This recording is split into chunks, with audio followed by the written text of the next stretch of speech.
أعوذ بالله السميع العليم من الشيطان اللعين الرجيم. بسم الله الرحمن الرحيم.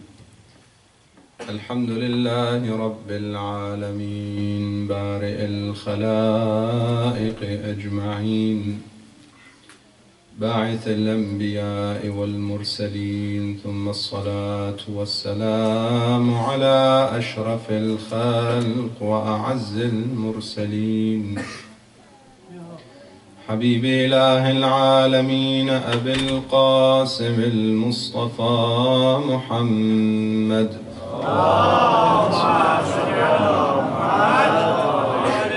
وعلى آل بيته الطيبين الطاهرين المعصومين المنتجبين، سيما بقية الله روحي وأرواح العالمين له الفداء.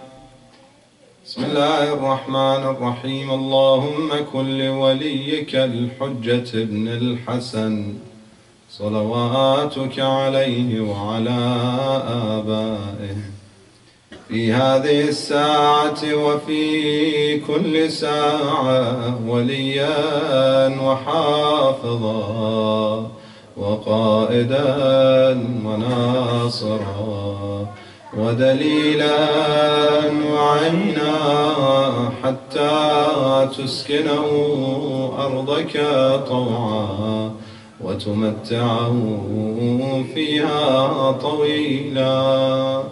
ای پادشه خوبان داد از غم تنهایی، ای پادشه خوبان داد از غم تنهایی، دل بی تو به جان آمد وقت است که بازآیی. مشتاقی و مهجوری دور از تو چنانم کرد کز دست بخواهد شد پایان شکیبایی. ابن الحسن ابن الحسن ابن الحسن ابن الحسن. برای سلامتی آقای امام زمان و تعجیل در امر ظهورشون صلوات بلندی ختم.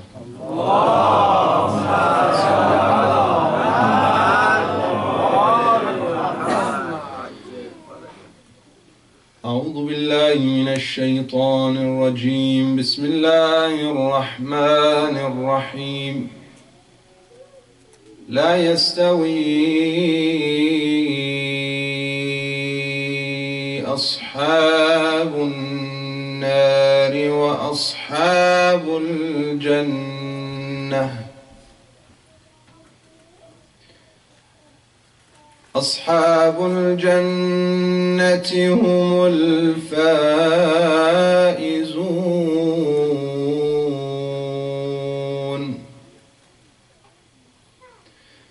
لو أنزلنا هذا القرآن على جبل لرأيته خاشعا متصدعا لرأيته خاشعا متصدعا من خشية الله. وتلك الأمثال نضربها للناس لعلهم يتفكرون. آمنا بالله. صدق الله العلي العظيم. صلوا على محمد وآل محمد.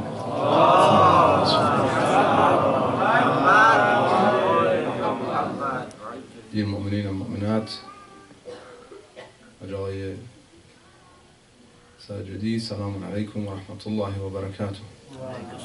با عرض معذرت از حضور حاج آقا I apologize that I have to speak in his presence. Just before I start, I ask my dear brothers to come forward, so inshallah there's more room for the latecomers. صلوا على محمد وآل محمد.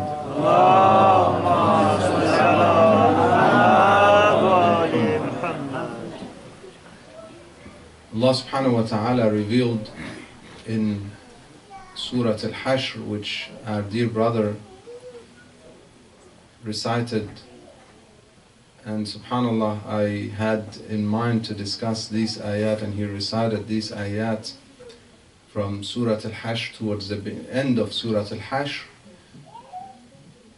Some beautiful ayat, obviously the last three ayahs that discuss or introduce to us some of the attributes of Allah subhanahu wa ta'ala, Huwallahu alladhi la ilaha illahu, to the end of the ayat, beautiful ayat discussing the attributes of Allah subhanahu wa ta'ala. Before that, there is a very important question that is raised, and Allah subhanahu wa ta'ala highlights in the ayat before that, which is the ayah I started with, لا يستوي أصحاب النار وأصحاب الجنة. The people, the dwellers of the hellfire, and the people of heaven or paradise are not equal. لا يستوي. They're never equal. And then, so that no one has doubts in their minds, and I'll speak about these doubts inshallah very soon. To some it might be surprising. Does anyone doubt who is better? Who is the victorious one? This is the question that I want to pose. Who is the victorious one? Allah subhanahu wa ta'ala answers after saying, لا يستوي أصحاب النار وأصحاب الجنة. The people of hell and the people of heaven are not equal. Then immediately the ayah says, أصحاب الجنة هم الفائزون. It is the inhabitants of heaven or paradise that are the victorious ones. Now, why is that statement made? Is it not clear to everybody that obviously they're not equal? Who is the winner? Who is the victorious? Unfortunately, although theoretically speaking, a lot of us believe, many of us believe that yes, the dwellers of heaven are the victorious ones. This is in theory.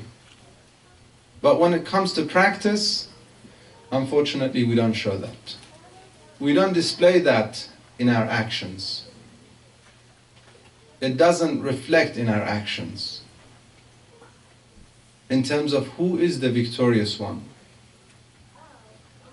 So to some in this world, we think somebody who just perhaps won the lotto, he bought a lotto ticket and he won the lotto, which we have to be careful because it is gambling and it is haram, and that money is haram. But let's say somebody does that and we think, wow, he made or he won several $1 million or $1 million or something. So he is the victorious one. He is the winner. To some, this is a winner. He just made $1 million or more or whatever it is. To some, it is somebody who perhaps goes to court, fights a legal case, and is victorious in that fight, in that case, and he wins, and therefore he gets whatever it is, a case against an insurance company, a case against his employer, a case against the government, a case against his ex-partner, a case against, God forbid, his ex-wife or husband. And so when she or he wins, they think they are the victorious one. They are the winners. Because to most people, in fact, in this world, the ranks, as I mentioned in Salatul Jum'ah, the ranks are determined by money, wealth. The more you have, the higher you are deemed and the more respect you will gain, unfortunately. So if somebody wins, that is the victory. Irrespective of how they win, and unfortunately in some countries, this is how they teach children from when they're very young in their school. And when they go to university, it's all about making the money, making the dollar. It's all about winning that case that you're fighting, whatever, the project that you're working for. And they have what they call profit and loss analysis. In that, they measure everything with money. Everything has to have some monetary value, even human life.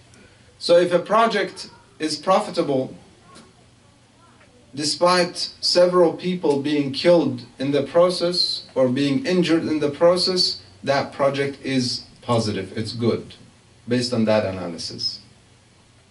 And this is how they train people. And therefore you'll have people aggressively working just to earn that money. That is for them, that is victory. That is the fawz. Alaikum salam. For most people, this is fawz. In fact, they speak about stories. Movies are made about certain criminals who cheat the system, deal in the worst things, including drugs and so on. And as long as they're not found, they're considered what? A hero. Is it not? They made the money and they ran away with it, and perhaps even if you hate certain concepts like drugs and so on, they make it so you believe that he is a hero. He or she might stop doing it, but they made the money. This is the most important thing. They ran away with the millions that they made. So victory here is about that. And in this world, this is how people deem victory. Most people. Unless you go beyond the material world. Unless you start thinking of the spiritual world. The world عالم المعنويات, the world of spirituality. Unless you start thinking of the hereafter, of your soul and what is good for your soul. Otherwise, we'll be stuck in that material world, and yes, any financial gain is a victory. And any financial loss is against the victory. You've considered he's the loser. He or she is the loser. They lost. However, when we go beyond that, Allah subhanahu wa ta'ala tells us who is the real victorious one. لا يستوي أصحاب النار وأصحاب الجنة. They're not equal. And who is the victorious? أصحاب الجنة هم الفائزون. The dwellers of heaven are the victorious ones. And this is not something you could gain through certain behaviors and cheating and deceptiveness, or through oppression, usurping other people's rights. Think about it. When we are involved in a business transaction, think about who is the victorious ones, not by seeing who, in the end of the day, who made the dollar. No. Think about who is the one who is acting according to their duty to Allah subhanahu wa ta'ala, who is the pious one in the transaction, who is the God-fearing one in the transaction, who is the winner, the real winner, who is the dweller of heaven as a result of that transaction. This is how we have to think about it. In other words, you go and buy something from the shop and it's faulty. As a result of Manufacturer's fault, you take it back to the store. They take it from you and you're happy, everyone's happy. That's one scenario. Another scenario, they don't take it from you. And so you want to fight and make, because what? You see that as a loss, financial loss. Now it's okay to show your rights and try to. How about if you were at fault in making that product faulty? Yet you take it back to the store and claim that it was faulty and try to get your money back. And when you get your money back, you walk out and you think, I am the winner, yeah? I got away with it. Isn't that how most of us think? We need to rewind that. We need to rethink who is the winner. Because we're going to meet again over this. And no matter how little and tiny it is, the good or the bad that you've done to people, you're going to meet them. So who is the victorious then? This is how we have to think. We have to rewind our thinking, our processing of such deals and projects, and really think who is the real victorious one, not the temporary, momentarily victorious one. We could make it here, short term.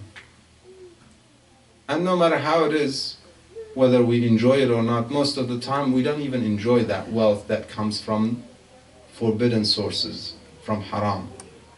You will not enjoy it. However, even if you do have some temporary enjoyment, soon after that, there will be the long-lasting punishment. Do we want that? And therefore we have to think of who is the real victorious in every transaction. In one hadith, Imam Zayn al-Abidin salawatullah wa salam alayhi,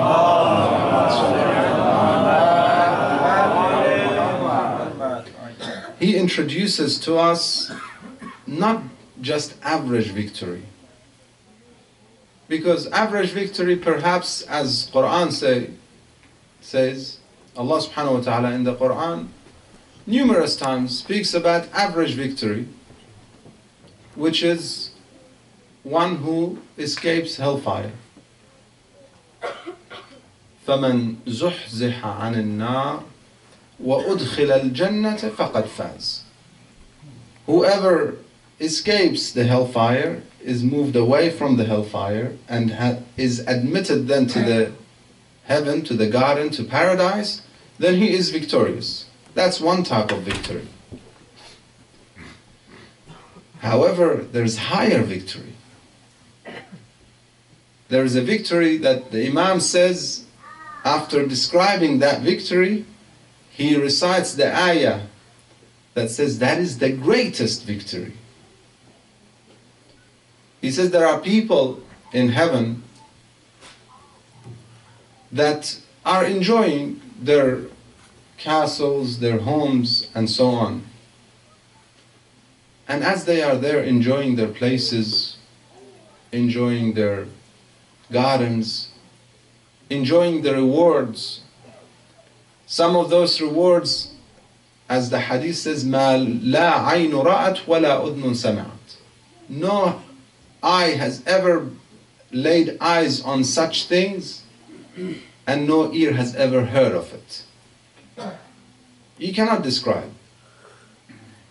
In one hadith, Ibn Abbas narrates, they ask him, did Allah subhanahu wa ta'ala describe everything that's in heaven? Because we have many of the descriptions in the Quran. جَنَّاتُ عَدْنٍ تَجْرِي مِنْ تَحْتِهَا الْأَنْهَارُ. The rivers are flowing beneath, and so on and so forth. So many of the descriptions are there.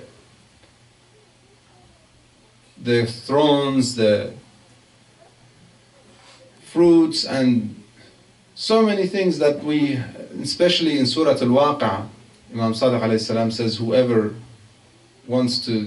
misses the paradise and the garden should recite Surah Al-Waqi'ah. It describes so much of it. So then he is asked, is it everything? He says, never. Because there are things that we can never imagine. And one of them, he says, is the Adn. He says, I heard from the Prophet, Jannatu Adn. This Adn, no one can ever imagine. It's not something you could measure or imagine or compare to anything in this world. This world is just too limited.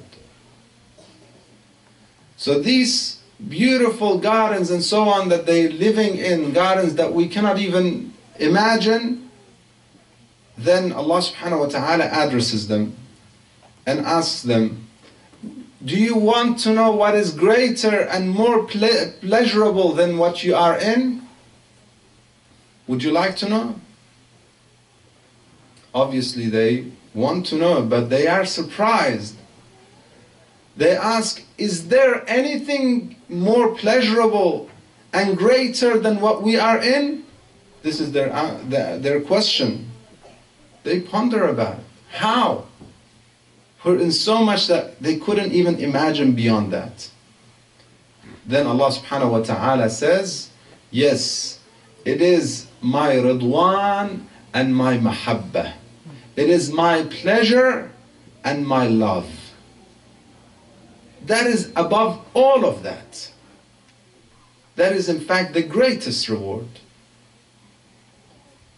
Then the Imam, after narrating that, he recites the ayah that says Jannatu Adnin, that the gardens that they are promised, and their couples and their partners and so on. After the description of that Jannat, even the Adn, which is the best and the highest and the one that we cannot even imagine, then Allah subhanahu wa ta'ala in that ayah says, وَرَضْوَانٌ مِّنَ اللَّهِ أَكْبَرُ ذَلِكَ هُوَ الْفَوْزُ الْعَظِيمُ. The pleasure from Allah subhanahu wa ta'ala is greater, and that is indeed the greatest victory. That Ridwan. So how can we earn the Ridwan? If the greatest victory is Ridwan, first we know that the dwellers of heaven are the victorious ones, not the dwellers of hellfire. And we know, every single one of us, we know when we are involved in any transaction, when we're about to make any decision, whether it's to do with our ibadat, our acts of worship, we're tossing up between a trip, we've saved up some money, we need to go to Hajj because we haven't gone, but we also want to do certain things, modifications in the house or whatever it is. And we're about to make that choice. Which one comes first? We know very well which one comes first. We know which one leads to heaven and which one takes us away from it. Even if we don't say leads to hell, but we know which one is the better choice that leads to heaven and leads to the better statuses and ranks in heaven. We know it. Ashabul Jannati humul faizun. And the Fawzul Azim is which one? The greatest victory is Ridwan. So how can we earn that Ridwan? What can earn us the pleasure of Allah subhanahu wa ta'ala? How can we earn it? It is something that is worth trying and fighting for, because no matter what we do in this life, we're gonna depart this life. Everyone is departing. كل نفس ذائقة الموت. Allah subhanahu wa ta'ala beautifully tells us about the fact that not only we are living this life as a journey, not an average journey, but one that has so much difficulty with it. يا أيها الإنسان إنك كادح إلى ربك كدحا فَمُلَاقِيهِ. Everyone is going to meet their Lord, not the physical meeting, as some may claim or think. Everyone will meet their Lord on the Day of Judgment. And this is a journey that we're all taking and striving through with so much difficulty. And this is this world. Amir al-Mu'mineen describing it in a beautiful poem. He says, this dunya has no loyalty, is not loyal to anybody. In one narration, Nabiullah Isa alayhi salam, ala nabina wa alihi wa alayhi salam, he says that dunya, this world, was impersonated like an old lady. And she had a blue color. Now, what is the significance of blue? Allahu A'lam, maybe just a sign of very old age. With so much jewelry all over her, diamond and gold and so much jewelry. So he asked her, what are these? Who are they from? She said, these are the mahr that people paid for me. You know, the dower that people paid to get me. And so, from my husbands, basically, the ones who wanted to marry me. Then he says to her, what happened to them? Did they die? Dunya says, no, I killed them. It's interesting. Then the dunya that kills them, and they pay this mahar to it, they pay the price to it, they work for it, gathering and doing so much work that kills them. And they strive through it, and in the end they're gonna die. Is it worth putting all your efforts, your time, your life for this? Or is it more significant and more important for us to capitalize and invest in the hereafter? Of course, the answer is very clear. And therefore, when you want to make any decision, think about it. Is it best for your dunya or is it best for your akhirah? And there are two different extremes. Dunya and akhirah cannot be combined. Yes, you could say you could have a good life in dunya, no problem.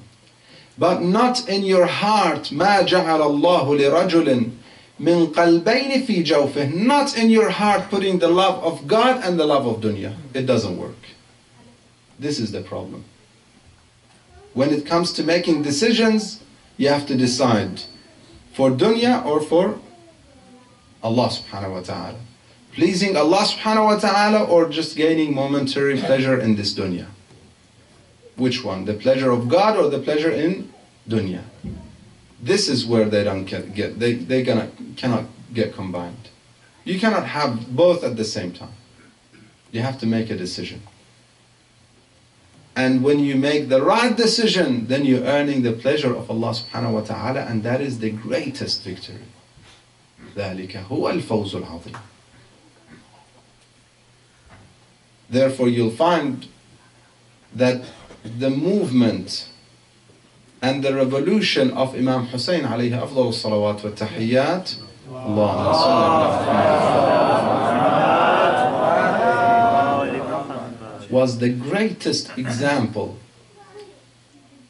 of a victory that might, if you look at it from a materialistic perspective, worldly perspective, and momentarily perspective, it doesn't look like a victory. An army came and a camp was facing that huge army. And that camp, everyone in it, every man that could fight, even younger ones, was slaughtered. They did not spare even the infant child. So look at it from that perspective.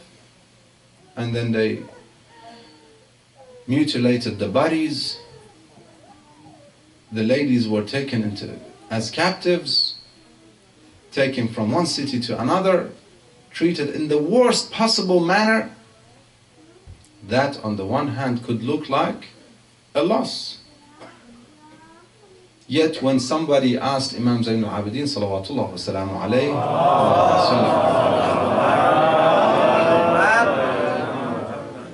in Medina, came to the Imam and said, Ya ibn Rasulullah, who was the winner? Very sarcastically. Who won this battle? He's trying to belittle the Imam. You guys went and fought, and everyone in your family was killed. You're the only survivor with few children and women. So who's the winner? The Imam said to him, do you not say adhan and iqamah? He said, إِذَا أَذَّنْتَ, when you say adhan and when you say the iqamah, to stand up and pray, you will know who's the winner. Because what was the battle about? It was over a principle. The Imam is not fighting, as he says, مَا خَرَجْتُ أَشْرًا وَلَا بَطَرًا. He's not fighting to gain the khilafah. No. If anyone thinks it's over the khilafah, they're mistaken. They're in great error. He's not fighting for money. In fact, he tells Umar ibn Sa'd, la'natullah alayh, he says to him, why do you want to do this? He said, he promised me money. The Imam says to him, I'll give you double that. Why do you think the Imam is offering him that? The Imam did not lack money. People gifted the Prophet and his progeny. They loved them. Muslims all over the world, they were blessed with the name of the Prophet. They wanted to get as close as they can to the Prophet. Therefore, he said to him, I'll give you double that. Save your hereafter. Then he said, Mulk al-Ray, another worldly thing. You know, a kingdom or a governor of Ray, which is today's in parts of Tehran and other areas around in Iran. This is a great thing. The Imam told him that you will never see it. So the Imam did not go out for money. In fact, he was willing to give these people money to save them and their hereafter and save the ummah, the nation. Did not go out for a position. So what did he go out for? He went over a principle. He said very clearly, خرجت لطلب الإصلاح في أمة جد رسول الله. I went out for reforming the nation of my grandfather that had gone so far, that has just appointed a drunken person, someone who is a criminal, قاتل النفس المحترمة, killing innocent souls, appointed him as the leader of the Muslim Ummah. Something went really wrong. The Ummah, the nation, doesn't know what they're doing. And they're accepting that. This is the principle that the Imam is setting. That you do not accept that. He doesn't say, I don't pay allegiance to him. When he says what he says Yazid is so and so and so. Then he says, وَمِثْلِي, someone like me does not pay allegiance to someone like him. So not just me. No, anybody who wants to be like Imam Hussein alayhi salam should not pay allegiance and accept and be fine with such king and such tyrant and such oppressor. So he's setting a principle, setting an example.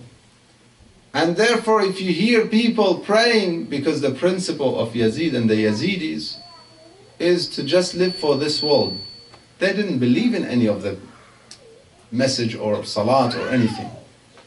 They wanted, in fact, to destroy the name of the Prophet out of their jealousy.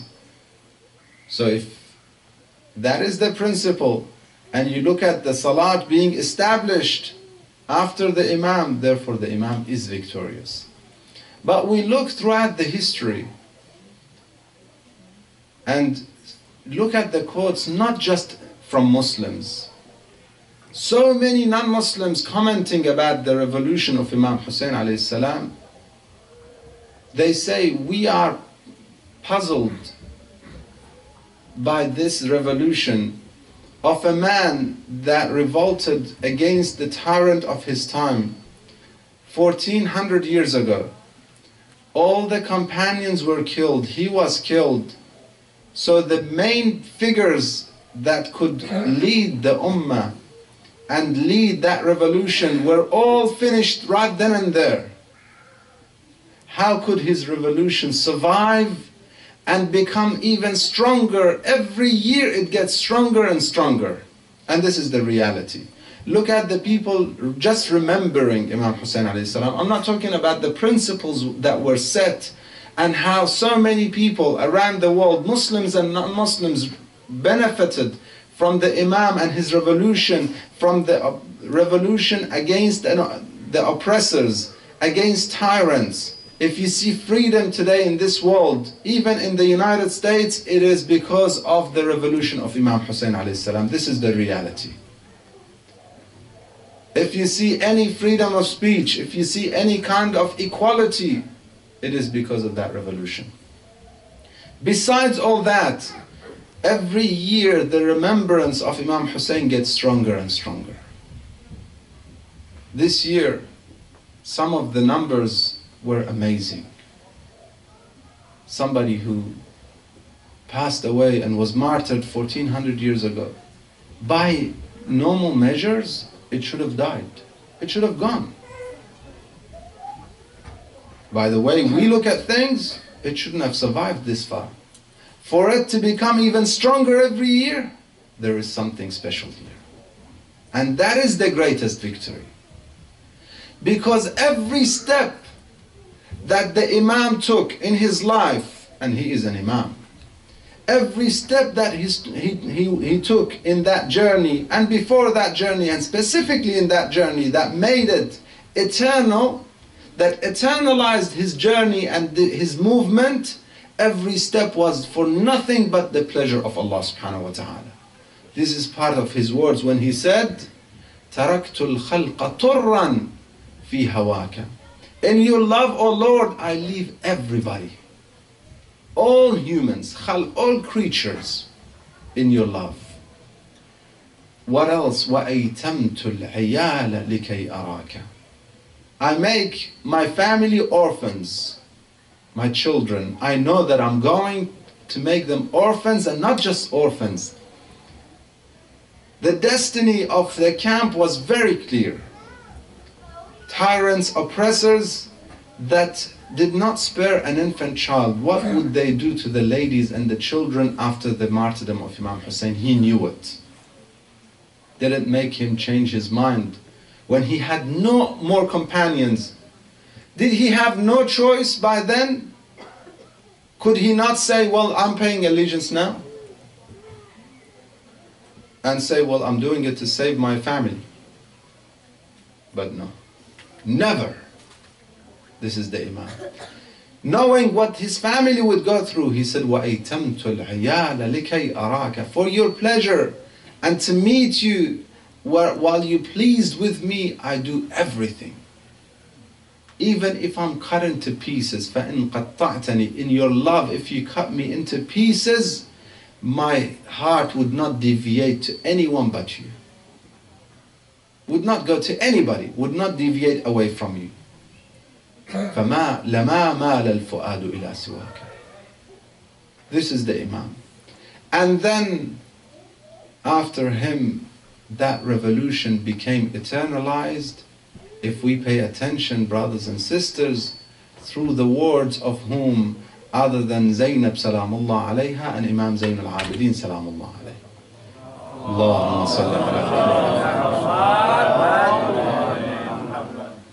These nights we're commemorating the martyrdom of Imam Zain al-Abidin alayhi salam.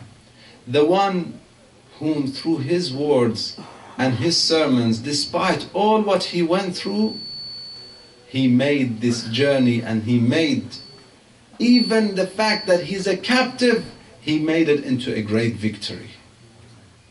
Because again, the Imam is taking every step only for the pleasure of Allah subhanahu wa ta'ala. For nothing but the pleasure of Allah subhanahu wa ta'ala.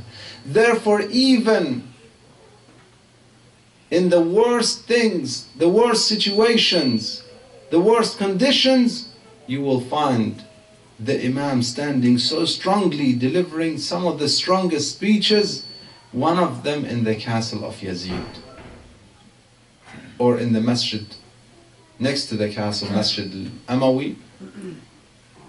They established it, it was them, theirs, everyone is their people,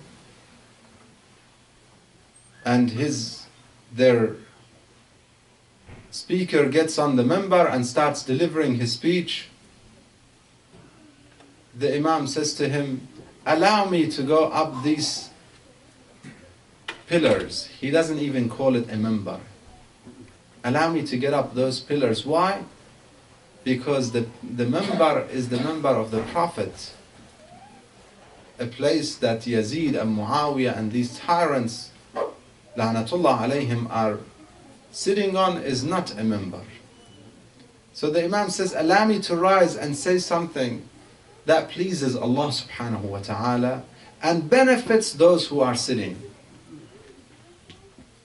Then Yazid initially says no. The people started insisting, let him go, he's a young man. He's just gone through a tragedy. What is he going to say? A few words. Perhaps if he gets up the minbar in the situation that he is and seeing all the people in front of him, he might start shivering and he might not even deliver anything. Just let him go. And if he says anything, it's just, as he said, to please God and to benefit us. Let him go. Yazid knew what's the result. He said, if this man rises on the minbar, he will not get down until he exposes me and my family. All of us. He knows who this man is. He's Ali ibn al-Husayn ibn Ali. He's the grandson of Imam Ali alayhi salam. So he allows him, after the people insisting and persisting, he allows him, the Imam goes up and delivers one of the most beautiful speeches that shook the whole audience. In fact, Sham after that was not the same Sham.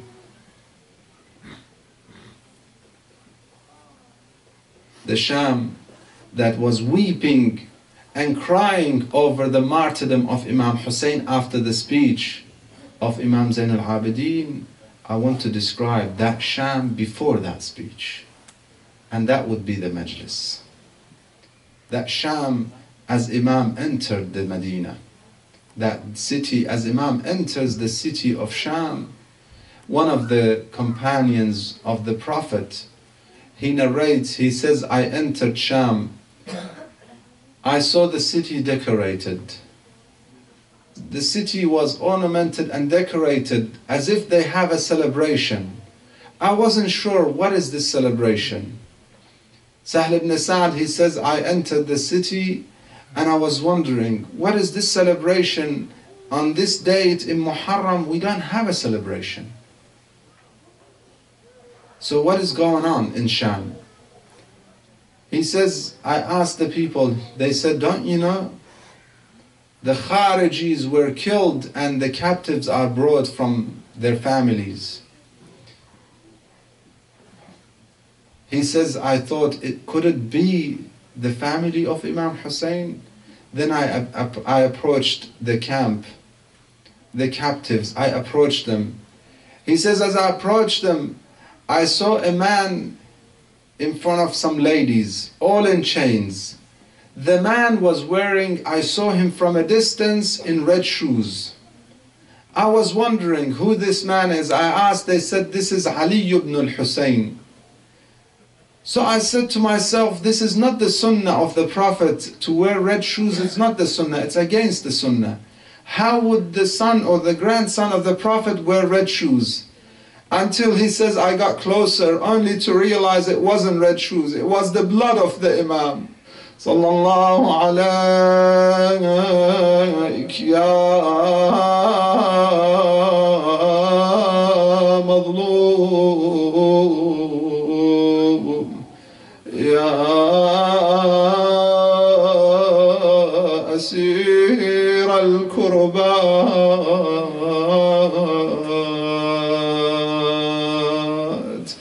He said, they say, when the Imam was walking in Sham, a man came to him. The man was an old man from Sham, not knowing who these people are. He said to him, thank Allah, praise to Allah that He made